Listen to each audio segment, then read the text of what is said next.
네, 여러분 안녕하세요. 이번 시간에는 우리가 네 번째 단원으로 벡터 스페이스에 대해서 한번 살펴보려고 합니다. 이 내용은 어떤 내용인지 한번 살펴보기 전에 우리가 어떤 내용들을 지금 다루고 있는지 해왔는지 한번 살펴보도록 할게요. 우리가 연립방정식 문제를 주로 다루었었죠. 그래서 벡터 형태라고 나와 있긴 하지만 그 연립방정식을 행렬로 나타내고 어떻게 문제를 풀면 되는가, 거기에서 이제 역행렬도 나오고요. 그리고 역행렬을 구하는 과정에서 뭐 가우시안 엘리미네이션 이런 것들도 나오고, 일반의 그 다음에 특수의 이런 내용들, 그리고 그걸 잘 풀 수 있는 로우 에실론 폼, 그런 것들도 여러분들이 같이 살펴보셨습니다. 자, 이번 시간에는 이 벡터가 어떤 그런 그 스트럭처를 가지는지 그런 부분을 좀 살펴보려고 하는데, 조금 오늘 생소한 단어들이 좀 많이 나올 거예요. 그래서 그 내용들을 천천히 저랑 같이 한번 살펴보시고 한번 그 내용을 앞으로 쭉 한번 진행을 해보도록 하겠습니다. 자, 우리가 그 처음으로 만나게 되는 개념은 그룹이라고 하는 개념이 나오는데요. 이 그룹이라고 하는 건 어떤 거냐면 어떤 셋이 하나 있고요. 그리고 하나의 또 오퍼레이션이 있어요. 그 집합이 하나가 있고 연산이 하나가 있는 거죠. 그리고 이 연산은 두 개의 원소, 예를 들면 A, B 이런 식으로 할 텐데, 이 원소의 결과는 다시 G에 포함이 되도록 해야 됩니다. 그리고 이 조건들을 만족을 하면 이 집합과 연산을 묶어서 우리가 그룹이라고 불러요. 자, 어떤 건지 한번 보실게요. 첫 번째는 어떤 그 결과를 했을 때 두 개의 원소, 어떤 의미의 두 개의 원소에 대해서도 그 결과는 G 안에 있어야 돼요. 이거를 우리가 클로저, 닫혀 있다라고 얘기를 하죠. 두 번째 내용은 결합 법칙인데요. X가 있고 Y가 있고 G가 있을 때 같은 연산에 대해서는 이걸 먼저 하나, 뒤에 걸 먼저 하나, 같은 결과가 나와야 되는 거죠. 모든 거에 대해서. 이게 결합 법칙이고, 세 번째는 뉴트럴 엘리먼트라고 했는데 이걸 아이덴티티라고 얘기하기도 합니다. 뭐냐면은 항등원이라고 우리가 옛날에 배웠던 분들도 있을 텐데요. 어떠한 원소에 대해서도 그 결과가 항상 자기 자신으로 나오게 하는 그런 이가 존재해야 됩니다. 여기 이 거꾸로 써 있는 거는 there exist의 약자예요. 그래서 이라는 이 원소가 G에 존재를 해야 되고요. 네 번째 인버스 엘리먼트는 뭐냐면 모든 그 X에 대해서 Y가 존재를 해야 되는데, 어떤 Y가 존재를 해야 되냐면은 그 결과가 항상 요렇게 하더라도 항상 결과가 앞에서 얘기했던 이 항등원이 나와야 되는 거죠. 그런 것들이 만족이 되면 그 집합과 연산을 모아서 묶어서 우리가 그룹이라고 정의를 합니다. 그리고 그 연산 중에서 특이하게 교환 법칙이 성립을 하면 그때는 우리가 아벨리언 그룹이라고 얘기를 해요.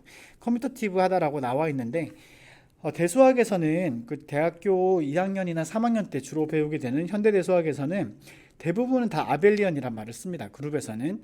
자, 요 내용을 한번 보시면 몇 개의 예시를 볼 텐데 우리가 다 살펴볼 필요는 없는 것 같고요.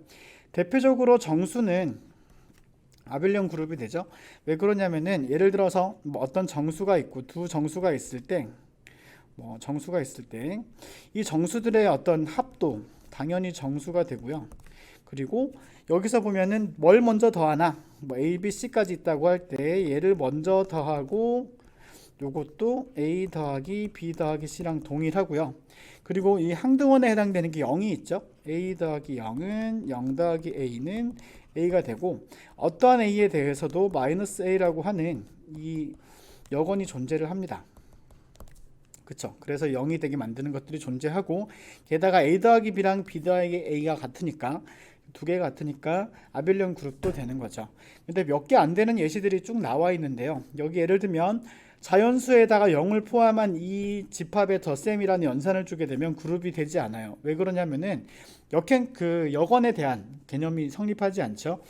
0까지는 여기 3번까지는 잘 가다가 4번에서 막히게 되는 그런 것들이 있고, 그리고 정수가 곱하기에 대한 것들도 마찬가지인데요. 여기랑 두 개 마찬가지인데 여건, 즉 3 곱하기 뭔가가 되어서 항등원에 해당하는 1이 되는 이 원소가 그 정수에 포함이 되지 않죠. 그죠?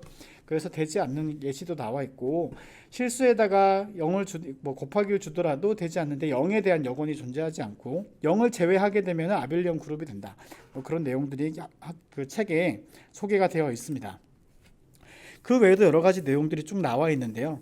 순서도에 뭐 이렇게 순서쌍을 이렇게 줬을 때 각각의 튜플에 대해서 자리끼리 이렇게 덧셈 뺄셈 하는 거, 이런 것들도 아벨리언 그룹이 된다, 이런 것들이 쭉 이렇게 나오고요.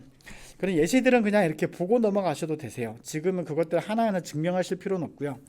여기에 보시면은 이제 새로운 이름이 하나가 이제 등장을 하는데, 제너럴 리니어 그룹이라고 해서, 우리는 지금 뭘 하고 있었냐면 행렬을 다루고 있었잖아요. 그 행렬 중에서 일단은 우리가 행렬의 곱에 대해서 볼 텐데, 어떤 곱이냐면, 어떤 행렬이냐면 n by n 그 스퀘어 매트릭스가 되고요. 그리고 모든 그 곱에 대해서 역행렬이 존재하는 애들끼리 싹 다 모아 놓으면 그거는 그룹이 됩니다. 그래서 그거를 제너럴 리니어 그룹이라고 하는데, 행렬은 아시다시피 교환 법칙이 곱셈에 대해서 성립하지 않습니다. 그래서 커뮤테이티브 하지 않기 때문에 아벨리언은 아니다라는 얘기들을 하고 있죠. 이게 여기까지가 그룹에 대한 얘기고요. 자, 그 다음에 벡터 스페이스라는 얘기가 있는데, 이 벡터 스페이스는 그룹이랑은 조금 다른 개념인데, 이걸 정의할 때 그룹이 활용이 됩니다. 여기 보시면 벡터 스페이스라고 하는 어떤 그 공간이 있는데요. 이 공간은 집합과 두 개의 연산을 가지고 와요. 자, 어떤 거냐면, 일단 더하기라고 하는 이 연산은 집합끼리, 원소끼리 이렇게 해서 그 결과가 원소 이렇게 원래 있던 집합에 들어가게 하는 거고요. 곱하기에 대한 이 곱은 실수라는, 우리가 알고 있는 실수에다가 벡터에 있는 집합에 있는 원소들을 두 개를 적용하는 거죠. 그리고 여기에 대해서 엄밀한 정의는 얘들이 다 성립을 해야 됩니다. 예를 들면 첫 번째는 덧셈에 대해서는 아벨리언 그룹이 만족이 돼야 되고요. 자, 아벨리언 그룹 기억하시죠? 한번 천천히 해볼게요. 일단 클로저, 뭐 어떤 AB가 V에 있다고 하더라도 그 결과가 항상 V에 있어야 되죠, 그죠? 두 번째, 결합법칙, 묶어주는 순서 상관없다는 거죠. A 더하기 B 더하기 C, 여기에서 이렇게 묶어주나 A 더하기 B 더하기 C를 해줘도 상관이 없고요. 세 번째, 뭐 A 더하기 0은 0 더하기 A, 이게 A가 되는 이 0이 존재해야 되고요. 네 번째는 모든 A에 대해서 어떤 A의 역원이라고 하죠. 보통 이렇게 이게 존재해야 되는데, 어떤 거냐면은 A 더하기 A의 이것이 여기서 얘기했던 0, 보통 이걸 우리가 마이너스 A라고 쓰죠, 그죠? 이런 것들이 존재해야 되고, 마지막으로 A 더하기 B는 B 더하기 A가 돼야 되는데 모든 A, B에 대해서 이게 성립하면 아벨리안이라고 얘기했었습니다. 그리고 분배 법칙이라는 게 성립을 해야 되는데요. 이 분배 법칙은 연산이 두 개가 필요해요. 여기에 보시면 곱하기와 더하기가 나오죠, 그죠? 그래서 우리가 알고 있다시피 곱하기와 더하기가 이렇게 묶여져 있을 때 이렇게 각각 이렇게 슉슉하고 전개하는 것처럼 이렇게 되는 것들, 이렇게 다 성립을 해야 되고요. 그 다음에 여기에는 얘네끼리도 결합 법칙이 성립해야 되고요. 그리고 1이라고 하는 숫자는 그냥 이렇게 1이 나오게끔 해주는 거, 이런 거를 만족하는 거를 벡터 스페이스라고 합니다. 이렇게 정의를 해놨는데 너무 복잡하게 생각하실 필요는 없어요. 그래서 우리가 보통 아벨리언 그룹에다가 숫자를 곱하겠다, 그래서 뭐 보통 우리가 알고 있는 그 벡터들 있죠, 화살표 같은 것들, 벡터끼리 더하고 빼도 벡터가 되고 실수배를 해도 벡터가 되죠. 그런 개념으로 우리가 앞으로 도입을 할 거다, 뭐 그런 내용으로 여러분 보시면 될 것 같고요. 자, 벡터 스페이스에 몇 가지 예시가 나오는데, 예를 들면 n개의 차원으로 생긴 이렇게 n개제로 이렇게 순서쌍을 가지는 값들이 있죠. 거기끼리 뭐 얘네끼리 더하거나 빼거나 했을 때 각 자리에 맞춰 가지고 연산을 해주고, 그리고 그 앞에다가 실수배를 해줄 때 각각 이렇게 실수배를 다 해주는 것들, 이렇게 정의를 하면은 얘는 벡터 공간이 됩니다. 그리고 우리가 다루고 있는 그 n by n 요런 그 행렬 있죠. 행렬들도 자리를 지켜가지고 연산을 해주고, 그리고 실수배를 해주게 되면 이것도 벡터 공간이 됩니다. 그리고 여러분들이 알고 있는 컴플렉스 넘버, 즉 복소수죠, 복소수. 이 복소수도 우리가 보통 알고 있는 덧셈과 실수배를 해주게 되면 이것도 벡터 스페이스로 이렇게 의미를 가지게 되죠. 네, 그래서 여기까지가 벡터 스페이스에 대한 내용이고요. 그 다음에 한 가지 개념이 더 나오는데 벡터 서브 스페이스예요. 자, 벡터 서브 스페이스는 어떤 거냐면은 원래 벡터 스페이스가 있고요. 그 안에 작은 벡터, 자기네끼리의 벡터 스페이스가 또 있는 거죠. 그래서 여기에 보시면은 일단 V라고 하는 벡터 스페이스가 있고, 그 다음에 U라고 하는 서브셋이 있는데, 즉 부분집합이 있는데 공집합이 아닌 부분집합이 있어요. 그러면은 이 U는 우리가 V에서 사용하고 있는 덧셈과 곱셈을 가지고 와봤더니 얘네끼리도 벡터 스페이스가 되는 것들이죠. 그런 것들을 우리가 가르쳐 가지고 서브스페이스, V의 서브스페이스라고 얘기를 합니다. 얘네끼리는 클로저가 일단 성립해야 되고요. 여기에 보시면 이제 그런 것들을 어떻게 확인하는가, 그 내용들이 여기 밑에 나오는데, 여기 위에 있는 내용부터 조금 설명을 하자면은, 만약에 서브스페이스가 되면 원래 벡터 V에서 우리가 알고 있는 수많은 성질들이 그대로 이렇게 보존이 돼요. 그 내용들이 여기 이렇게 나옵니다. 여기는 보면은 그러면 서브스페이스라는 걸 보이려면 우리가 이미 V는 벡터 스페이스인 걸 알고 있어요. 그랬을 때 0이 일단 있다는 걸 보여줘야 되고요. 그 다음에 실수배를 했을 때 그 안에 있다라는 걸 보여줘야 되고, 걔네끼리 연산을 했을 때 닫혀 있다. 그것들만 잘 보여주면 충분히 여기에 보면 나와 있죠. 그 벡터 서브스페이스라는 거를 보여줄 수 있다는 거죠. 그 내용까지가 우리가 서브스페이스에서 다루는 내용들입니다. 마지막으로 이 example만 보면 되는데요. 서브스페이스의 예시를 보면은 모든 벡터 스페이스에는 두 가지의 아주 트리비얼한 당연한 서브스페이스가 있는데, 자기 자신과 0만 있는 요 경우가 아주 당연한 그런 서브스페이스가 되는 거고요. 몇 가지 예시를 볼 텐데, 여기 밑에 보시면 네 가지의 A, B, C, D의 예시가 있는데요.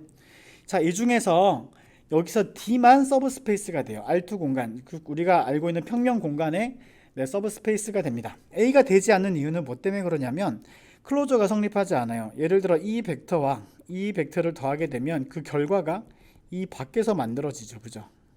그래서 클로저가 성립하지 않기 때문에 탈락. 자, B는 왜 성립하지 않냐면 여기 나와 있는데 B는 0을 포함하지 않아요. 그죠? 여기 나와 있죠. 0을 포함하지 않기 때문에 탈락. 자, C도 이 벡터와 이 벡터를 더하게 되면 이 밖으로 이렇게 가게 되죠. 그죠? 그래서 이 경우에도 클로저가 성립하지 않습니다. 그래서 탈락. 여기 나와 있는 거고요. 그 다음에 여기의 내용을 보시면, 자, AX는 0이라고 하는 이 방정식을 만족하는 벡터 X들을 싹 다 모아 놓으면 얘네끼리도 서브스페이스가 된다. Rn 차원 공간에 서브스페이스가 된다라고 했는데, 이것도 자세히 보시면은 0은 이 안에 있죠. 0은 이 안에 있어요. U 안에 있어요. 그 다음에 두 개를 더했을 때 x1, ax1이 영행열이 되고 ax2가 영행열이 됐을 때 걔네끼리를 더해도요. 네, 이걸 더해도 ax1에 ax2가 되어서 이것도 0 더하기 0이니까 영행열이 되죠. 얘네끼리 더해도 그 안에서 닫혀있죠. 그래서 이것도 서브스페이스가 됩니다. 그런데 여기에서는 그 B가 아닌 B가 영행열이 아닌 이 방정식에, 여기 B를 제가 여기다 쓸게요. 이거 0이 아니에요. 이 방정식의 해들은 절대로 서브스페이스가 될 수 없어요. 일단 0이 여기에 포함이 되지 않기 때문에 여기에서 벌써 깨어지죠. 그리고 서브스페이스들끼리 교집합을 하더라도 이것은 서브스페이스가 된다. 이런 대수적인 성질들이 있는데, 수학과 가시면 이거 하나하나 다 증명해야죠. 근데 지금 우린 그건 아니니까 이 내용들이 그냥 그렇구나 정도로 이해하시고 넘어가시면 되겠습니다. 개념들이 되게 많이 나왔는데요. 이게 수학과에서 현대대 수학 배우시고 그리고 나서 선형대 수학 배우시고 그런 다음에 이 내용을 보면 그렇지, 되게 쉬운 개념들이네 이렇게 넘어갈 수 있지만, 처음 볼 때는 이게 뭐야, 이게 막 헷갈리고 이거 뭐 꼭 다 외워야 돼 이런 생각이 막 들 텐데, 그러실 수 있는데 그냥 앞으로 많이 만나고 많이 다루면서 조금씩 익숙해진다라는 개념으로 보시면 될 것 같아요. 자, 다음 시간에 무슨 내용을 할 거냐면 이 벡터 스페이스들을 이루고 있는 기본적인 어떤 베이시스들이라는 게 있어요. 그 개념에 대해서 간단하게 또 설명을 드리도록 할게요. 네, 다음 시간에 그러면 그 2.4 단원에 대한 2.5 단원이 되겠죠? 거기에 대한 베이시스에 대한 개념, 리니어리 인디펜던트에 대한 개념으로 다시 한번 만나보도록 하겠습니다. 여러분 모두 수고하셨고 다음 강의에서 또 만나요.